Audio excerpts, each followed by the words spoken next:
Welcome to another episode of Mike's Money Picks. Today on the podcast, we're going to be breaking down one of my favorite PGA Tour golf tournaments of the year. That's right, it is the People's Open, the Waste Management Phoenix Open, and we're going to give you a comprehensive breakdown of this tournament in 30 minutes or less. We're going to break down the course itself, TPC Scottsdale. We're going to take a look at the board and at the data and see if we can identify some really good picks for your DFS lineups or betting cards or one-and-done entries here this week. Now, this is a super unique stop. I mentioned that this is one of my favorites because this is the one tournament a year where rowdy behavior, where cheering, where having a good time on the grounds is encouraged. Now, granted, there's some people that take it a little bit too far, but the atmosphere is electric. It creates some really fun environments. It creates a really good television product. And I do think that more PGA Tour tournaments, should lean into a gimmick. Maybe not this gimmick, but should lean into a gimmick because, the whole atmosphere, the whole vibe of this tournament has turned into an event year in and year out that people will tune in on their televisions to,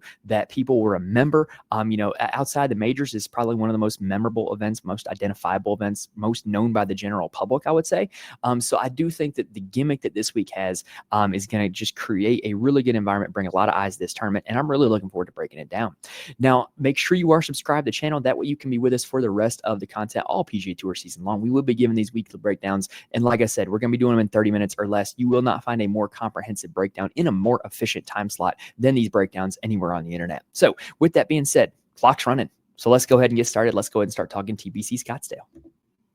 So one piece of good news for anybody looking to make any kind of picks, play any kind of DFS, make any kind of bets this week is the TPC Scottsdale is a fairly straightforward course to handicap. It is a nearly 7,300 yard par 71 that tends to see the same golfers pop up year in and year out on the PGA Tour. Now, granted, if there was any way to quantify it, right, the atmosphere of this tournament probably does get into the head of some golfers, but there's no metric that we can look at to see if some guy has that dog in him, right? Like there's no strokes gained dog or anything like that. Boy, I wish there was. That make handicapping this event a lot easier. But basically, what we can look at in the data this week is we can see that with a lot of similar golfers popping up year in and year out, we can really look for similar traits that are going to help us identify who's going to be the next crop of golfers who's going to pop up year in and year out. And so TPC Scottsdale tends to see the same golfers pop up because it is a full golf bag test. What I mean by that is off the tee, golfers are going to be swinging driver pretty much every time because the hazards off the tee are very minimal. The rough is virtually non-existent. You can just swing away, and if you're in the rough, you're going to be okay as long as you don't hit it into the desert. But you have to be pretty wayward off the tee to hit it into one of the desert areas. So guys are going to be swinging driver because there is nothing to deter them away from swinging driver. Then for the approach shots, with it being a TBC course, you kind of see some of the TBC cookie cutter imprints here.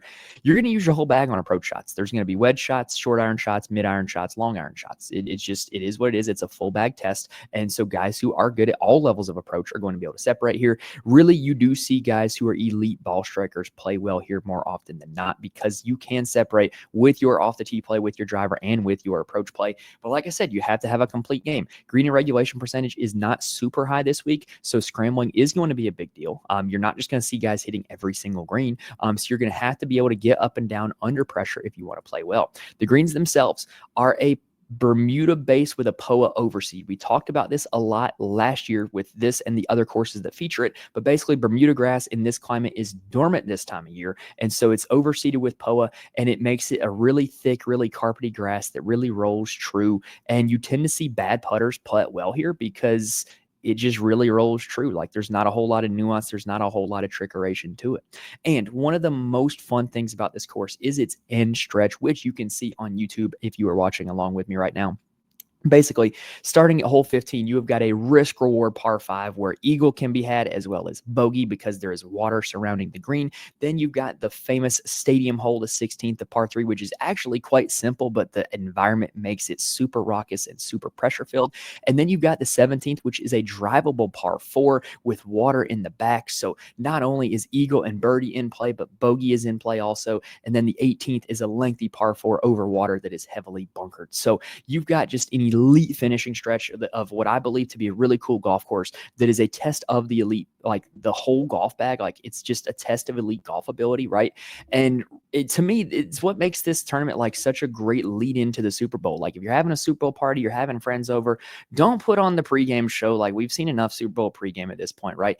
Put on the Waste Management Phoenix Open, watch some thrilling golf down the stretch, because it is going to be thrilling golf with the way these holes shape up. And I can think of memories of just watching this tournament, while I'm like running out to get a pizza, or running out to pick up wings, or coming back to watch Brooks Koepka chip in on 17 3 years ago. Like there's just is a memorable tournament with a memorable environment. And fortunately for us, like I said, it's pretty straightforward in a handicap. So with that in mind, let's go ahead and take a look at our key stats. So really this week, more often than not, strokes gained approach is one of the most important stats week in and week out on the PGA Tour.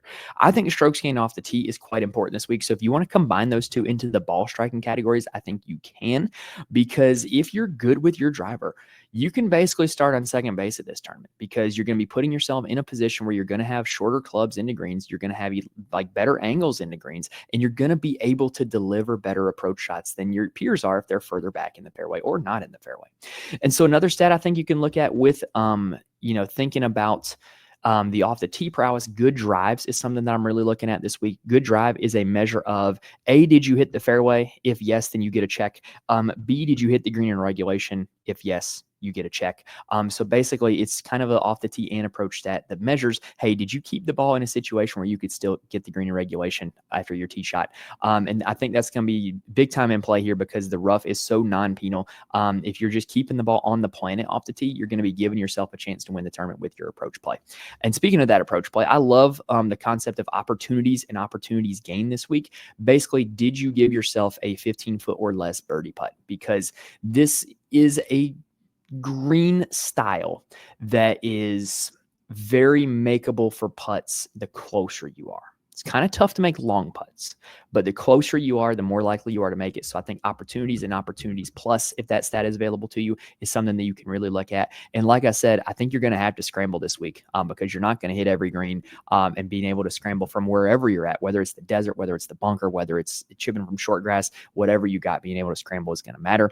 And then course history is quite important. This is the third most predictive course year in and year out on the PGA Tour, behind Augusta National and I believe Wailea. So you're going to want to look for guys who have done well here in the past. In terms of comp courses, there are a few TPC courses that come to mind. You've seen a lot of crossover winners with this tournament in TPC Sawgrass. Scotty Scheffler has won both events. Justin Thomas plays supremely well at both courses. Ricky Fowler has won both events. Webb Simpson has won both events. So TPC Sawgrass is one I would definitely look at, which is another full bag test, another kind of raucous environment type, not quite like the level of this one, but another one where it's definitely a pressure-filled environment. And so for that reason, I think you can look at some major championship venues. Guys who play well in majors are probably going to pop up here because they're good at playing under pressure. They're good at tests of the full golf bag. And then the other comps I think are slightly less. TPC Craig Ranch, home of the AT&T Byron Nelson, or I guess now the CJ Cup Byron Nelson. That is a course that is also designed by Tom Weiskopf. It's another TPC course. It's another kind of a desert-ish course. And you see some crossover with the leaderboards. Jordan Spieth has played well at both courses. KH Lee has played well at both courses. TPC Summerlin is another desert course of the TPC style. So I think you can look at that one as well. And then the stadium course, the Pete Dye Stadium course, home of the American Express, is another one that I think you can look at. Both the stadium course and TPC Sawgrass do feature the POA overseat on the greens. So you can definitely look at putting crossover at those two events. All right. Now, with that being said, those are my key stats. Let's go ahead and dive down the rabbit hole. All right, if you have been with us, you know that when I say the rabbit hole, I am not referring to an actual rabbit hole. I'm referring to the tool from BetSperts Golf known as the rabbit hole, which will allow you to use all different kinds of filters and conditions to really dive into the weeds and filter out the specific micro skills that you want golfers to have for a particular tournament, and then create a custom model off of it, which is what we do every week. And I really do believe it's the best golf data site out there. BetSperts Golf, the rabbit hole. Check it out if you have not already. All right, now, let's go ahead and take a look at the stats I used this week. So just as a baseline, no filters, no conditions, I want to know who the best ball strikers in this field are, because ball striking is a skill that is going to pay off big time this week. Number 1, Lucas Glover. Number 2, Scotty Scheffler, followed by Hideki Matsuyama. Kurt Kitayama, JJ Spawn, Doug Yim, Gary Woodland, Seb Straka, Lee Hodges, and Charlie Hoffman as your top 10, with Tom Kim, Ben Coles, Mac Meester, Luke Clanton, and Maverick McNeely rounding out the top 15. Honestly, you can make a DFS player pool based off that top 15. Next, I want to look at strokes gained off the tee just at driver-heavy courses. So on courses where guys are going to have to be swinging driver, how do you swing it? And strokes gained off the tee is a function of both distance and accuracy. So no matter what your strength is, it'll factor into this stat. Top 5 in that category are Minwoo Lee, Scotty Scheffler, Sam Burns, Jordan Spieth with a surprise appearance, and Rico Hoey 5th. Rounding out the top 10, Ben On, Sahith Theegala, Doug Yim, Carson Young, and Daniel Berger.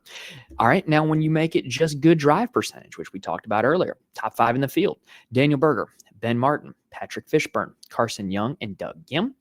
Now, to start talking about approach, I wanted to look at overall proximity. Basically, how close do you put the golf ball to the hole? Top 5 in the field, Joel Damon, Scotty Scheffler, Paul Waring, very small sample size on that guy, by the way, Lucas Glover, and Chan Kim rounding out the top 5, with Doug Yim, Daniel Berger, Hideki Matsuyama, Luke Clanton, and Ches Reavie rounding out the top 10. Next, I want to look at approach into large greens because these are quite large greens. Scheffler, Hoagie, Spawn, Connors, Glover, your top 5.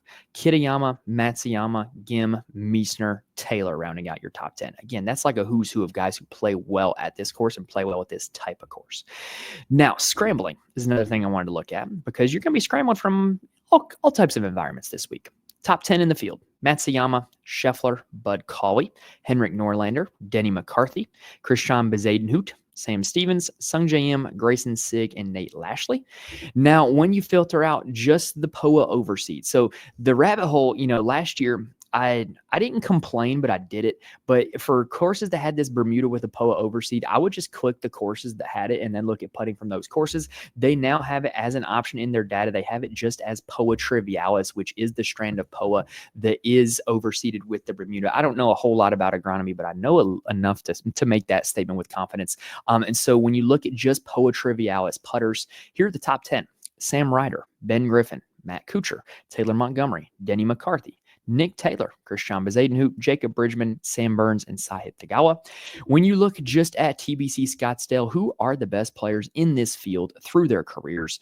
Top 10, Scheffler, Matsuyama, Justin Thomas, Sahith Theegala, Ricky Fowler, Jordan Spieth, Webb Simpson, Matt Kuchar, Matt Fitzpatrick, and Sung J M as your top 10. And then when you load up all of my comp courses, who do you get at the top? Well, Sung J M, Adam Hadwin, Justin Thomas, Hideki Matsuyama, and Scotty Scheffler as the top 5. Webb Simpson, Siwoo Kim, Brian Harmon, JT Poston, and Daniel Berger rounding out the top 10. Now, throw all that into a model, and you guessed it, zero suspense on this one. My number 1 golfer in the field is Scotty Scheffler.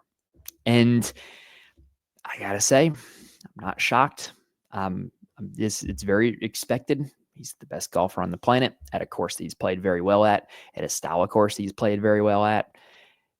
He's the best golfer in the field. And I would be hard-pressed to find an argument that he's not, because even though he's normally a pretty poor putter, he's putted well recently, and he's putted well on this surface. So there you have it. Scotty Scheffler, number 1 golfer in the field. After Scheffler, number 2 is Hideki Matsuyama. This is not a shocking entrance to number 2. Hideki is an elite approach player. He's a really good around the green player, and he's played well on these types of courses. So especially when you look at my comp courses. So Hideki being number 2, former winner of this event, feel pretty solid about that one as well. Now, after that is when you get a little bit weird, but it's guys that I think are most suited for a DFS lineup or like a top 20 bet as opposed to an outright win, because I don't see very many of these next few guys on my model having a great chance to win. But number 3 in my model is Doug Yim. Reason why: Doug Yim's an elite ball striker. He was in the top 10 in both of my off the tee categories. He was top 10 in both of my approach categories. He wasn't a poor scrambler. He was around an average putter, has good history here, and it was 15th in my comp courses. In fact, that history here, let me pull it up really quickly. Finished 12th here last year, also has a T49 and a missed cut. So pretty good numbers there for Doug Yim. Definitely indicative of a guy who can play well here in this spot. Tom Hoge, number 4. We've talked about him in the past. Like anytime where you place a premium on approach play, Tom Hoge is going to come up near the top of the leaderboard. So not surprised to see him come up 4th. Kurt Kitayama 5th, another guy who's a really, really good ball striker. Really solid history here as well.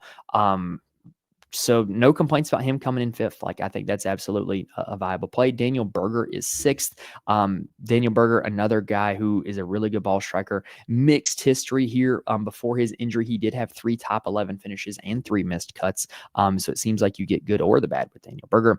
Maverick McNeely, number 7. Maverick McNeely, coming off of his first PGA Tour win at the RSM Classic, has not been great in the start of the new year since then. But he was T6 here last year. First time playing the event. That's a pretty good sign. Bud Cauley is 8th. He's another guy like Daniel Berger who came off a pretty bad injury. I think Maverick McNeely may have had an injury at some point. Cauley does have 2 top 26 finishes here. It's kind of puzzling to me to see why he popped up that high in my model. Like he doesn't rank super elite in any of the stats except for scrambling, but I guess he didn't really suck in any of them either. So maybe he might be worth a look for a DFS lineup. Sung J M is number 9. Nick Taylor is number 10 in my model. Few notables: Sam Burns 12, Justin Thomas 14, Tom Kim 15. Pretty notable ones there. All right. But anyway, that's the top 10 of my model right now. If you want to know who makes the final top 10 of my model, because I will tinker and toy with this all week long because the rabbit hole gives me a ton of tools to do so. I post the top 10 of my model along with my DFS course for both DraftKings and FanDuel, along with a full write-up on my Patreon on a weekly basis, patreon.com/MikesMoneyPicks. If you want access to that article with the model top 10 and the DFS course, go subscribe over there. You can also get more information from me on Twitter. I will tweet out all updates for the show, as well as more than happy to answer any lineup questions if you reach out to me. And I'm in the Fantasy Corner Discord, which is a community of a lot of really good, really smart people who play DFS for a lot of different sports. It is very much DFS oriented, but if you play PGA DFS or any other sport DFS for that matter, join the Fantasy Corner Discord. It's a great community to be a part of. All right, let's go ahead and take a quick breather, and then let's take a look at the board and see if we can identify some DFS plays, bets, and one and done strategy this week. All right, so as we talked about during the custom model, it's no surprise Scottie Scheffler is the best golfer in the field, right? He is the number 1 priced golfer on DraftKings. He is, in his last 30 rounds, a full 0.7 strokes better than anybody else in the field per round. Like he's just an elite option. And if you were worried about his performance, coming into Pebble, how it would look, coming off of a hand injury, we finished 9th at Pebble, which is a course that he didn't exactly have great history at. So I think that's a really good sign. And now he's coming back to a course where he has a win, and a 3rd place finish over the last 3 years. Just incredible course history, right? So here's what I'm thinking. Scottie Scheffler is very clearly the best golfer in the field. Scottie Scheffler is priced to win this tournament at 3 or 3.5 to 1. I do not bet golfers outright at 3 or 3.5 to 1. I think that is a losing proposition most of the time. Now, what a lot of books are doing now is because they have realized that a ton of people lost money last year on all the golf tournaments that Scottie Scheffler won, and they didn't bet on Scottie Scheffler at 3 or 3.5 to 1. They're offering you other options to try to make your money back without betting Scottie Scheffler 3 to 1. So what they're offering now is a lot of books are offering a without Scottie Scheffler market where you could bet, say, Justin Thomas at slightly lower odds. And if he comes in second to Scottie Scheffler, then he is the winner. Or, if he wins outright, then obviously he gets graded as a winner also. But the odds are generally so depressed on that I don't think it's necessarily worth it. So if Scottie Scheffler goes off at 3 to 1, right? That would mean that his implied chance to win the tournament is 25%. So what you would need mathematically is you would need to not take a 25% discount on the without Scottie Scheffler odds number, right? So let's say, for instance, Tom Kim was 35 to 1 in the without market. He better be a number higher than 28 to 1 because that would be about 25%, right? More or less. So that would be my advice is don't take bad numbers in the without Scottie Scheffler market. One thing that I think would be quite interesting would be to bet somebody to come in second with Scheffler. Like you could do like an exact finish and do like Scheffler 1, Thomas 2 at like 80 to 1 or something like that. I think that's something you could do also. But I think if you were to do something like that, you'd have a great hedging opportunity also if it looked heading into Sunday that was a real possibility. My advice, if you want to bet Scottie to win the golf tournament, bet him with the Super Bowl or bet him with a Super Bowl prop, right? Like you could get Scheffler to win, Chiefs money line. You could probably get that up to 7 to 1. And make it a bet that's worth your while, or do Scotty and some sort of bet from the Super Bowl, like Patrick Mahomes over rushing yards, or what color's the Gatorade bath, or something like that. Like there's all kinds of options. There's usually some cool ones that come out on Sunday where it's like winners round 4 score, or like Isaiah Pacheco rushing yards or something like that, which generally speaking, the winner's score is going to be less than 70. So if you think that if you see a prop like that and you think the guy's going to get to 70, take the football player. And there's also one that's like longest drive for a golfer, or passing yards for Patrick Mahomes. Generally speaking, the longest drives with this tournament being in altitude is going to be about 320, if not more. So I would generally err to take that one over the player passing yards, especially the Super Bowl when it's Mahertz versus Holmes, and Mahertz hasn't lit up a scoreboard very well this year. That's a story for another time, though. Anyway, like I said, that's how I'm viewing Scotty. In DFS, I'm going to be playing a ton of Scotty. Because here's what I'm thinking. Not only does Scotty shape up really well for this tournament, but Justin Thomas and Hideki Matsuyama also shape up really well for this tournament. Justin Thomas literally has not finished worse than 13th since 2019. Hideki Matsuyama has won this event. He also owns 3 more top 15 finishes and is playing some of the best golf of his career coming in. So like both of them two also shape up really well. They're going to be high owned in DFS. So if I'm going to be paying up in my lineup for a guy that's high owned, then I might as well be paying all the way up to Scotty Scheffler. Like I just don't see why not, for a guy that's very clearly the best player in the field at a price tag where you can still make the rest of your lineup work. So like if Scheffler's 40%, Thomas is 30, Hideki's 30, like I'll lay the 10 extra percent ownership to have Scheffler in my lineup in DFS. Now, what I do think you can do if you are playing Scheffler and you do know that he's going to be highly owned, you can kind of play against the chalk by construction. And you could try something like a Scheffler Thomas build, or a Scheffler build where you go all the way down to like the low 8s for your next player. That's something I'm going to talk about here in just a second. But like I said, Scotty Scheffler is by far the best player at this golf tournament. Justin Thomas and Hideki Matsuyama are a very clear 2 and 3. I got no quarrels if you want to play Thomas and Matsuyama in DFS or bet him outright, but you know where my head's at. I think Scotty Scheffler is very clearly the best player in the field. Now, Sam Burns at $10,000 is a guy I'm not super interested in. So here's what I look for to play Sam Burns in DFS, or to bet Sam Burns outright. You play him when his approach gets good, because he generally has the rest of his game dialed in. He's a great driver of the golf ball. He's a good around the green player. He's a great putter. And so when his approach is dialed in, he typically finishes very well, like he did at the end of last season when he was T5 at the FedEx St. Jude and T2 at the BMW. But you could see before then he had a positive week approach at the Open Championship that led into those next 3 really successful weeks. Well, he's been negative on approach for 3 straight.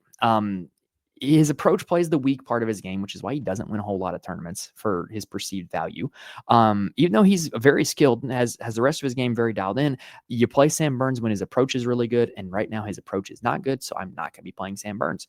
I've also full faded Sungjae Im pretty much the entirety of the calendar year. It burned me at the Century, it burned me at Torrey Pines, but this is a course where he has a 6th, a 7th, a 17th, a 34th, and a 66th. I don't think this is necessarily the best setup in the world for Sungjae. I think you like Sungjae at shorter golf courses.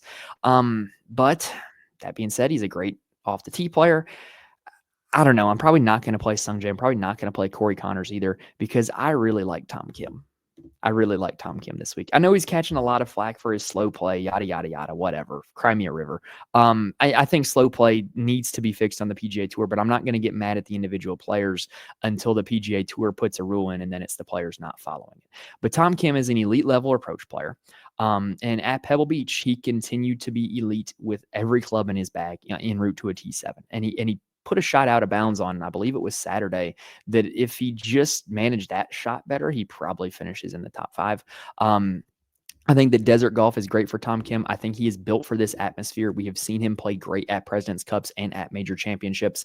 I'm all in as Tom Kim, or for Tom Kim is like my second tier after Scheffler, and Thomas and Matsuyama. He's my favorite of the 9K range.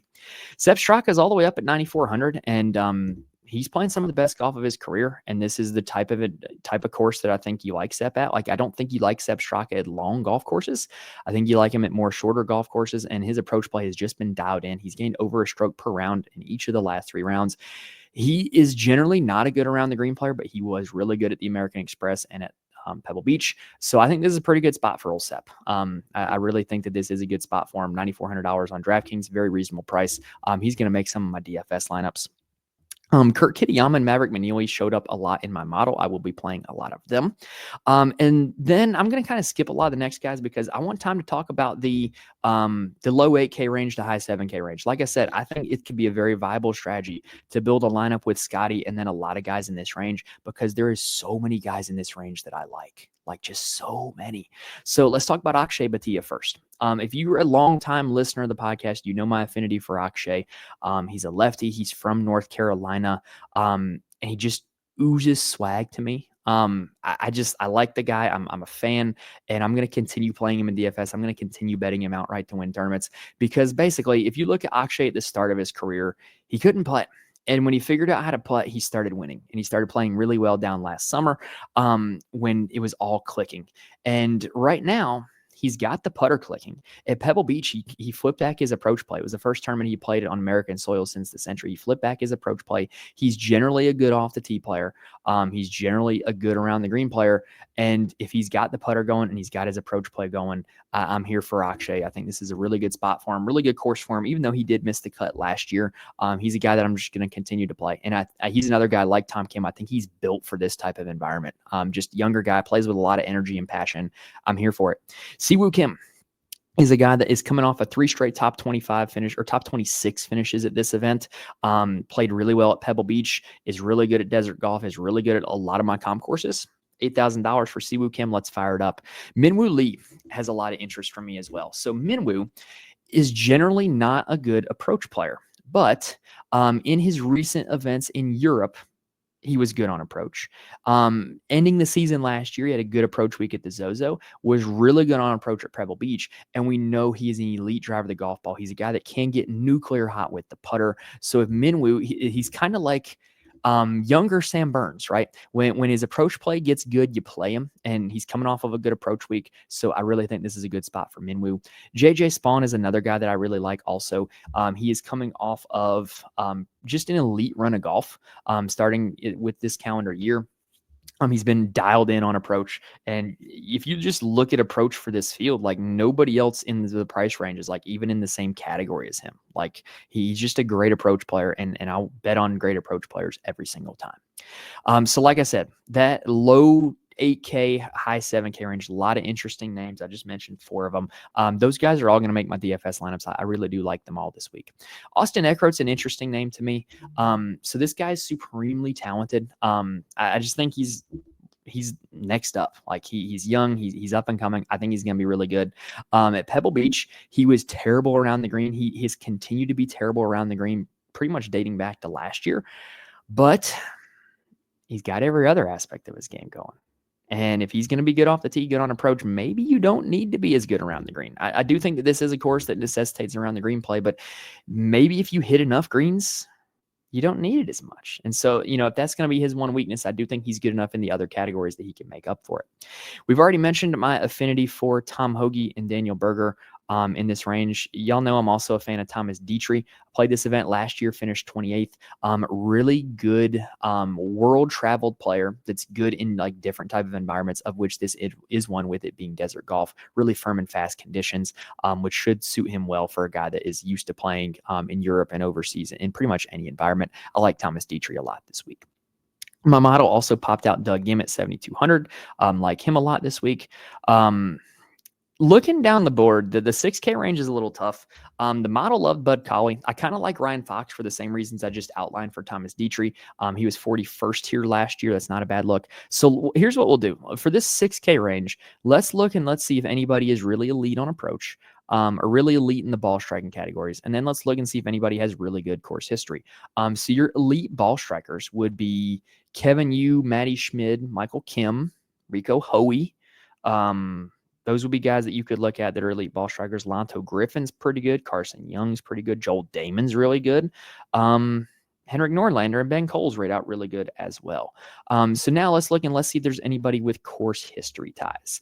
So Patrick Rogers has 3 top 17s. Adam Hadwin also 3 top 17s. They've been playing quite a while. KH Lee was runner-up in 2021 when Brooks Koepka won. Andrew Putnam was T7 in 2021 in that tournament as well. Adam Schenk back-to-back top 25s. Sam Ryder, 2 top 20s. Sam Ryder also really good putter on the POA Overseed. It's an interesting one. Patton Kazire owns a top 10. Nate Lashley, let's talk about him. So Nate Lashley popped up on multiple categories on my model.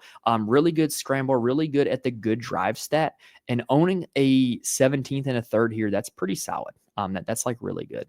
So I do think that this could not be a bad spot for Nate Lashley. He's generally a pretty good approach player, better than most of this range. Generally a really good around the green player as well. So Nate Lashley, 6,200 might be a guy that you could look at. Like I said, my other favorite in this range will probably be Ben Coles. Played really well at TPC Craig Ranch last year and just great approach player. And you'll always find me looking out for great approach players. All right. Last thing to do before we close out here today, let's talk one and done. So last week we opened up this spreadsheet for the first time. If you want a copy of this spreadsheet, check the description. You can get your own copy where you can edit it, do whatever you want, right? We did an episode back at the start of the season where we preliminary selected every golf tournament. Last week, I stuck with one of those. I picked Ludwig in my one and done at Pebble Beach, and that was about the worst pick I could have ever picked. Like, not even close, because he withdrew from a signature event. Like, that's just... it's like unfathomable. It's like the worst thing you could do in one and done. So I've got some work to do this week. My preliminary pick was Justin Thomas, which I used in one of my one and dones last week. I think that's still a pretty sound selection. This is not a signature event, so this is not like a huge purse. So I don't think it's optimal to use Scotty. I think it would be better to use Scotty at a signature event or a major where you can get the full dollar amount for him. But this is one of the bigger non-signature events. So like you do want to use somebody who's pretty good in the field here. So Hideki and JT make a lot of sense to me. I'm kind of leaning on Tom Kim. I really do think this is a good spot for Tom Kim. I have him slated in my preliminary selection for Sedgefield, and I feel comfortable that I can find somebody by then. There's going to be a breakout candidate by then. There's going to be somebody else who is playing well by then that I can use. So you know what? I'm going to go ahead and pencil in Tom Kim as my one and done selection this week. Like I said, I think JT and Hideki are going to be the 2 really popular picks. I think they're 2 really sound, really logical selections. Going back and looking at the board, y'all know my affinity for Akshay. I think this would be a good spot for Akshay. I think it'd be a good spot for Sam Burns. You could play Seb Straka while he's on his hot streak. Kurt Kitayama and Maverick McNeely, the model love both of them. I wouldn't fault you for either of them as well if you wanted to get a little bit different. But yeah, the popular selections are going to be Hideki and JT. So I'm going to be slightly different, and I'm going to go with Tom Kim, who's a guy that I like quite a bit this week. All right, so let's go ahead and end the show there. We're at 31 minutes. We did a pretty good job. If you cut out the intro and me promoting the rabbit hole and me promoting my stuff, I think I was under 30 minutes. So anyway, we broke down the full Waste Management Phoenix Open 2025 in 30 minutes or less. We talked about the course. We talked about the data. We looked at the board, saw if we could identify some guys who might play well here, and talked one and done there at the very end. If this video helped you out in any way, no matter what game you're playing this week, DFS betting, one and done, player props, whatever, please hit the like button. It helps me out a ton when you guys do that. Please rate and review on audio as well. It helps me out so much. I cannot stress that enough. Because of you guys liking and rating and reviewing, it promotes the video on YouTube, it promotes the podcast on Spotify, and it reaches more of an audience. And we're closing in on 900 subscribers on YouTube, which is an impressive milestone. But I want to get to 1,000. The only way I can do that is with you guys' help. So make sure you like and rate and review, and make sure you're subscribed if you have not already. But anyway, that's going to close it out for this week, guys. Like I said, love this golf tournament. I'm hoping that you guys can kind of sense my enthusiasm and my passion through the video here, through the audio. But I'm really looking forward to it, really looking forward to watching it. Best of luck to you guys in whatever game you're playing this week, whether it's DFS, betting, one and done, or whatever else. Thank you guys for watching and listening to this point. Enjoy this tournament, and I will see you guys next time.